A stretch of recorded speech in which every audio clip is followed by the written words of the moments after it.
turns on the camera right in the shallow, scary part of this inlet. It's not scary yet. Okay, almost. It's not scary. It's just I have to be really particular and paying attention. Because there's trees growing out of the middle of the ocean. Right in front of us. No, it's shallow, it's shoaling. There's a pile of trees growing out of the middle of the ocean up there. When the Aquamaps is bright red. And if you don't use Aquamaps in the ICW, you need to be. Because USACE surveys are really nice. Like U.S. Army Corps of Engineers survey. Yeah, they come through and they survey these waterways. And this one, if you follow Navionics and they've got a white channel line, you're going to run aground. Yeah. Yeah. Anyway, we're leaving Manteo this morning and we're on our way up to we're headed to Edenton, but we're probably going to have to anchor before we get there. Columbia is our goal today. A place called Columbia, and we figure it's going to be a long day, probably 10 to 14 hours, right? Yeah, it depends on how much speed we can get with the wind. Our wind, again, is supposed to be 10 to 14 knots, which is perfect for us. 16 in the middle of the bay. So we'll see. We'll see how it goes. Last time we realized jib and jigger would have been easier because the winds were higher. They were up into the 24, mostly 18 to 24. So we're prepared today probably to start with jib and jigger, see what happens. If the winds are low enough, then maybe we can put up the main as well. This boat does really good with jib and jigger, up to 30 knots or so. So anyway. We've done 40 with jib and jigger. Well, yes, we have in the storm, yeah.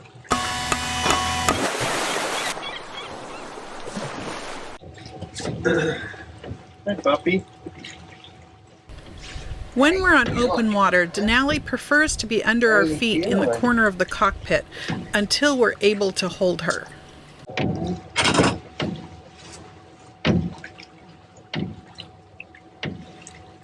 I can maybe hold on to your white line for you. Well, that's true. Might be able to do that.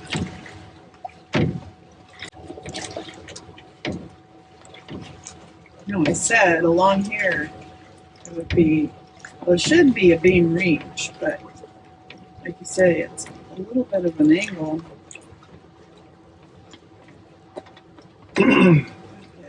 As we do more and more sailing, we're settling into a routine. I do the navigating, route planning, and most of the steering, while Todd takes care of the sails, raising, trimming, deciding when to tack or jibe. He also drops the anchor and docks the boat.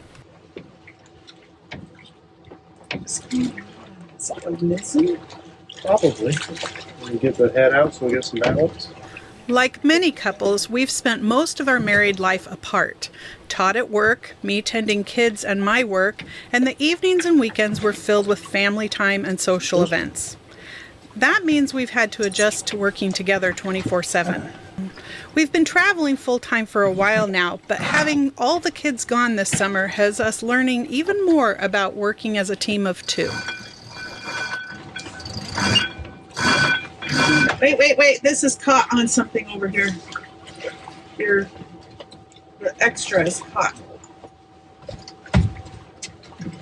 Because you're pulling it up over the I can't tell. You water just thing. handed it to me. Well, it's because it's a electrical straight line. Huh. Pulling it in that ankle is hard. Something else is caught.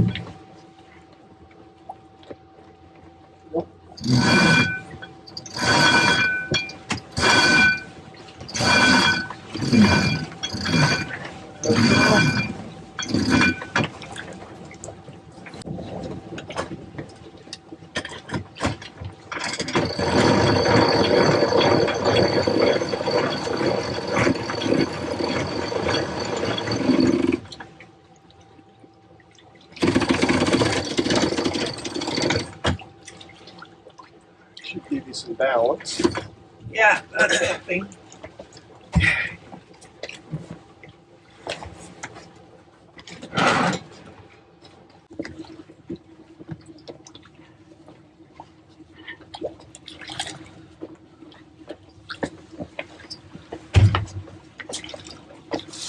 got that sheeted in pretty tight because it's, Let me sheet in more. yeah. 45.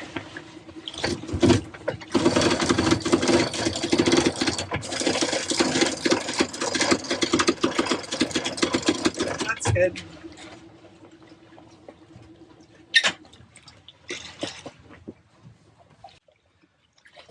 So we're about 8 knots of wind, 62-degree wind angle from the starboard side front, and we're going 3.6 knots. 4.2. 4.2. Woohoo! Without the motor, yay!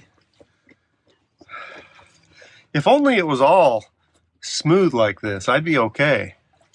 Hey, let's speak what we want. Speak what we want. It's going to be beautiful like this all day. That's a beautiful sunrise, so I'm enjoying that.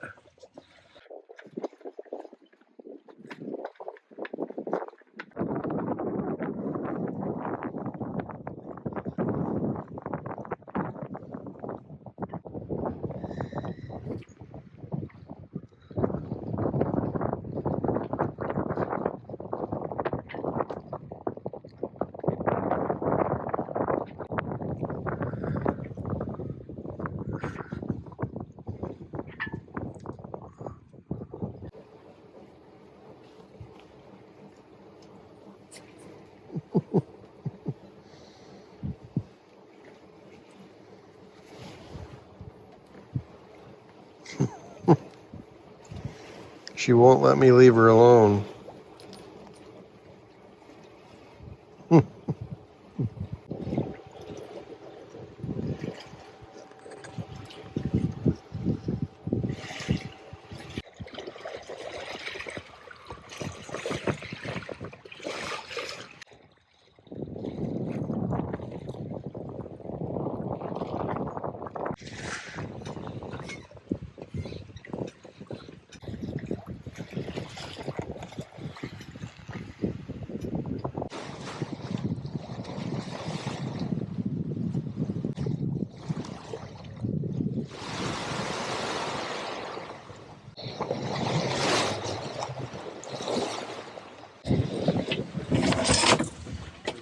Yep.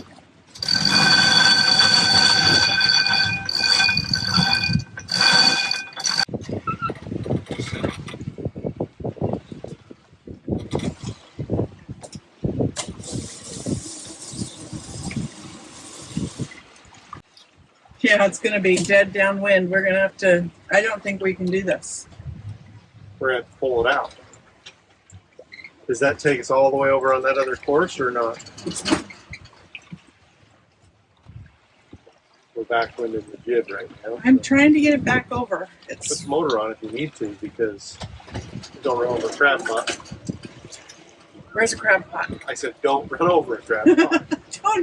Don't say things like that to me. So where? Let me just get us going straight. Okay. Before we decide what's what, I need to see what is the right course.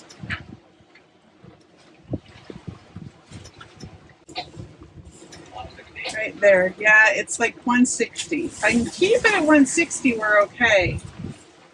Yep. The part of it is the wind is also moving. Which is why I think we need to put the pole up. Well, it's been a nice day. I think that we can probably do that. Probably could.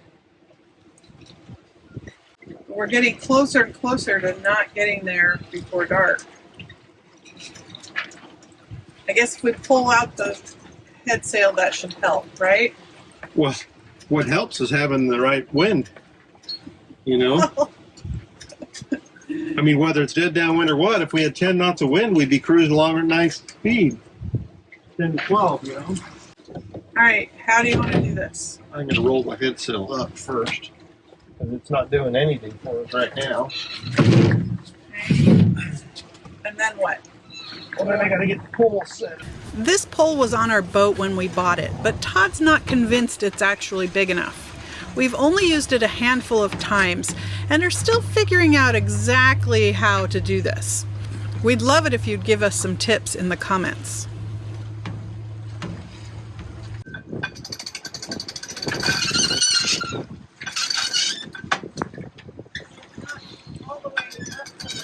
Yeah, but it'll come downhill.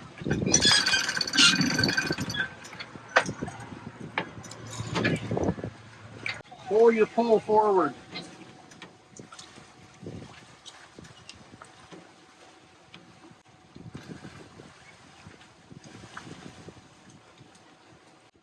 Loosen that up. You gotta let the pole come back to me. I need you to come back here. So just set that down very loosely, clean it so it doesn't fall in the water.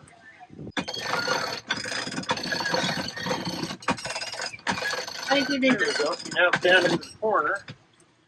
We've been sailing all day and it's a beautiful day, especially compared to the last time we did this trip. So 3 days ago, we came down the same direction, but it was blowing like stink and we had life vests on and we were tethered in because we were heeling over and the wind was crazy and the waves were big.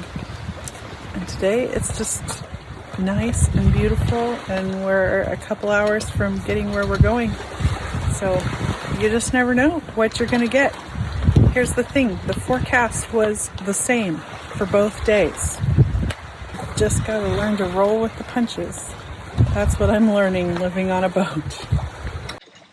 What that buoy is, I don't see that buoy anywhere. See that buoy anywhere? Right there. Right there. Oh, yeah. It's not a buoy, that's a post.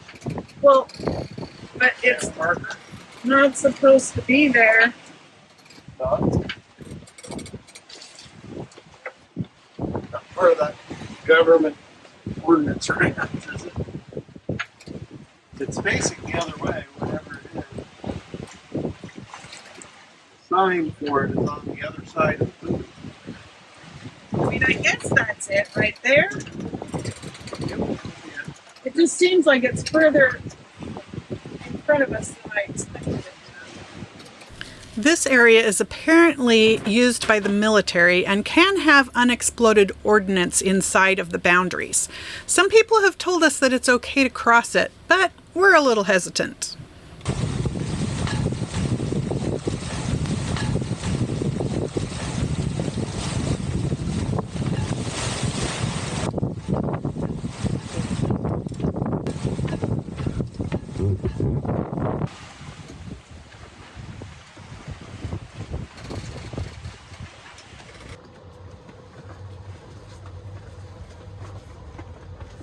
See that white pole? It's not on there. White pole. One white pole. No, up by the docks. See that one? Up by the docks. Up by the Oh, docks. in the middle of the water? Yes. Be a shallow spot for us. It looks like it might be a shallow spot for us. Well, am I supposed to be on the inside or the outside? No idea. Are we docking on the end of the blue building? But how do we get in there if you can't go up and turn around? Well, you're going to have to be able to turn around. We can turn around. I just don't. What I don't know is, can you see all those piers with the white caps on top of them? Over in front of that pink thing in between the two buildings? Yes. I would think that's the dock. But can you see all those sticks sticking out of the water by the bridge? Yes. Well, I think you need to go around the left side of that buoy. I know, but how do you turn? Where do you turn? You want me to drive from here? Yes. Yeah.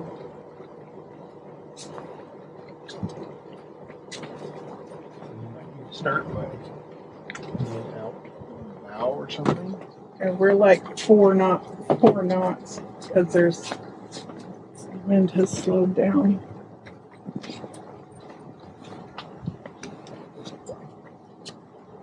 I think you're right that it's up there by those caps.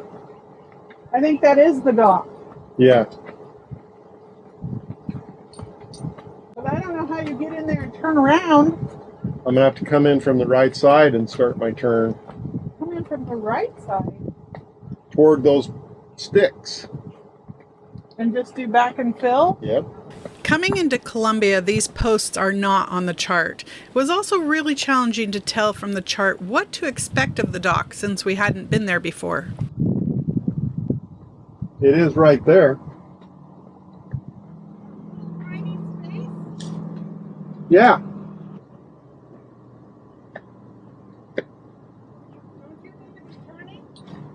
Yep.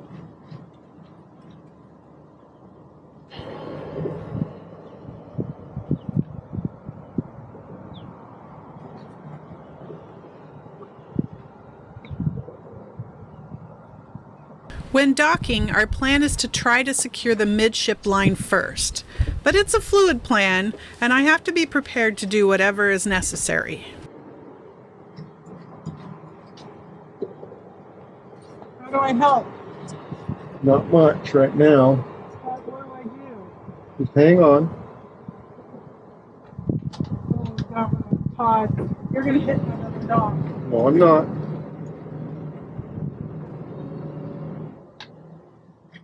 But I got to get the back end to come around without bringing the front end out.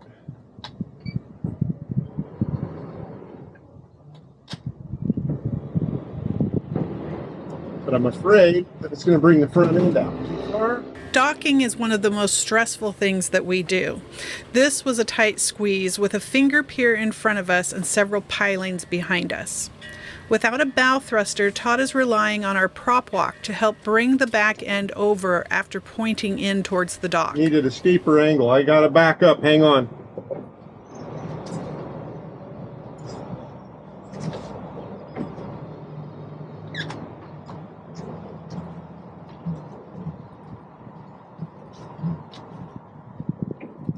When it comes to these kind of maneuvers, I'm all for Todd taking the wheel. I have very poor depth perception, which makes this kind of stuff hard for me, and he's got a much cooler head. Okay, hang on. I'm going to have to cut it to the left hard and give it some gas to get the front end back in again.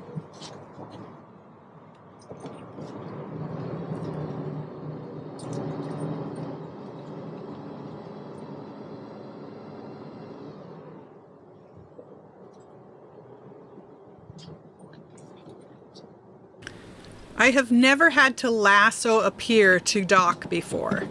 Usually we have enough room to get close enough for me to step off, or someone is there to catch our lines.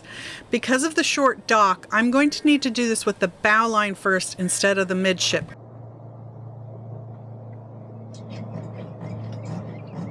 It was unnerving seeing the bow of the boat heading into the corner of the dock, and I missed my first throw.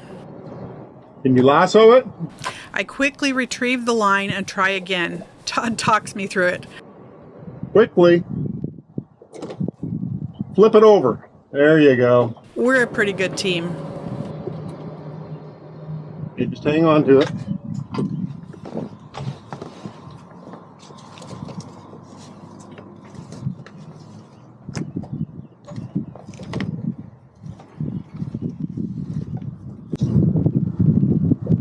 Yeah, you got the front? Yes. You don't want to go too far forward, you got the fold. Let me hit it there. Can you pull this so that I can get through it? Okay.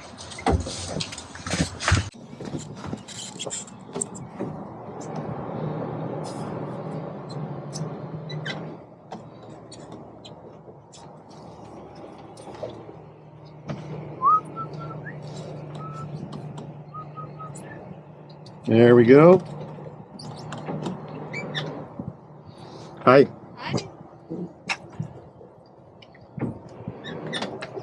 Okay, babe. Wait. You want to jump off?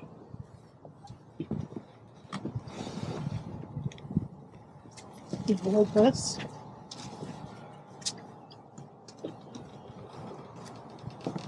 Make that one fast.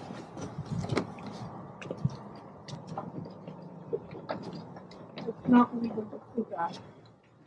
Did what? Lasso that thing? Yes. No, you did awesome. I might have got it on camera for you too. This was a great day of sailing, and managing to dock by ourselves without hitting anything made it even better. We're really enjoying discovering the beauty of the North Carolina waterways.